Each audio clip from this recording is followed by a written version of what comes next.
Salut à tous! Aujourd'hui, on retourne dans les années 70 pour parler d'un film culte, un vrai classique de la comédie italienne, Père et Impair, Pari e Dispari en VO, avec le célèbre duo Bud Spencer et Terence Hill.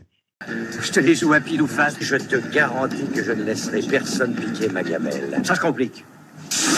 Allez-y, départ!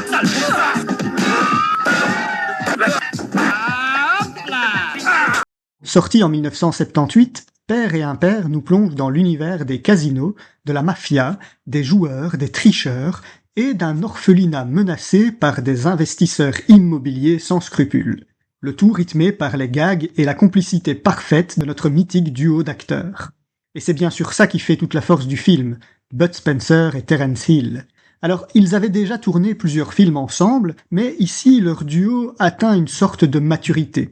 Ils sont au sommet de leur art et ça fonctionne vraiment très très bien. Terence Hill, c'est le personnage rusé, charmeur, un peu survolté et un peu disjoncté même. Et en contraste, on a Bud Spencer, le costaud, un peu lent, un peu grognon, mais toujours bon et droit dans ses bottes. Ça n'a pas toujours été le cas, hein. Dans d'autres films, Terence Hill est plus gentil que Bud Spencer, mais là c'est comme ça.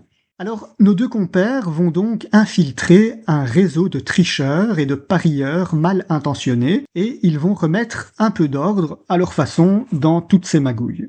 Du coup, il y aura des bagarres, ça vous vous en doutez, beaucoup de coups de poing, mais bizarrement, c'est, j'ai envie de dire, sans méchanceté.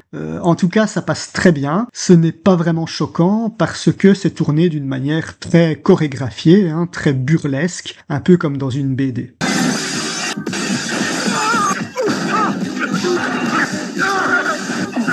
D'ailleurs, c'est une chose assez frappante de ce film, c'est qu'il a un vrai côté bande dessinée. On a donc ces bagarres un peu à la Astérix et Obélix, on a les méchants qui sont toujours ridiculisés par les héros, et même l'humour fait parfois très bande dessinée, avec des répliques exagérées, des situations absurdes, des gags récurrents. Je trouve ça assez marrant de faire le parallèle avec la BD.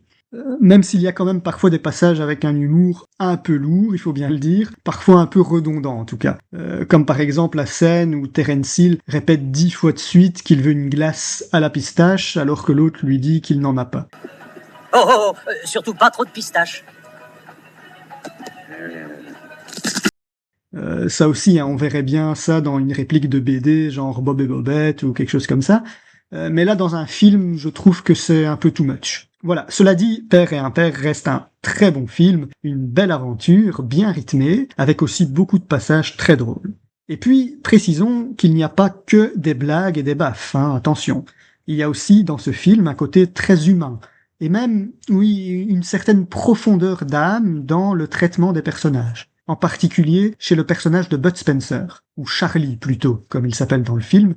Les personnages s'appellent Charlie et Johnny, et donc Charlie est très intéressant parce que c'est le personnage du gros dur au cœur tendre, très empathique envers les plus faibles, parfois assez émouvant aussi, comme lorsqu'il fond en larmes en retrouvant son père. Et puis, pour arriver dans l'aspect chrétien des choses, Charlie montre aussi un grand respect envers la foi chrétienne et les choses sacrées. On voit par exemple qu'il s'arrête spontanément pour aider une religieuse qui fait du stop.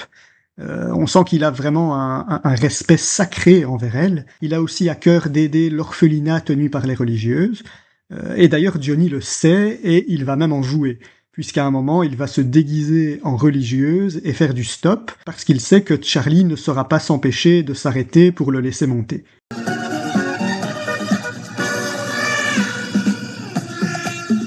D'ailleurs, petite parenthèse, ça peut paraître un peu irrespectueux de la part du personnage incarné par Terence Hill, de le voir accoutré comme ça en religieuse, surtout qu'au départ on a l'impression qu'il se déguise juste pour plaisanter et gagner un pari.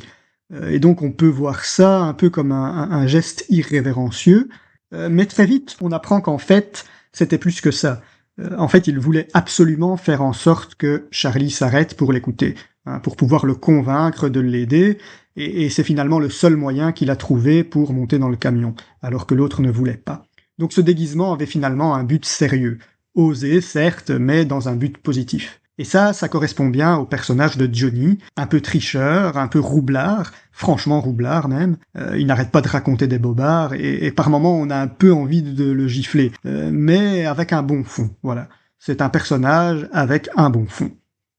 Et d'ailleurs, précisons que son côté menteur est en partie justifié par le fait qu'il doit garder secrète son identité de policier.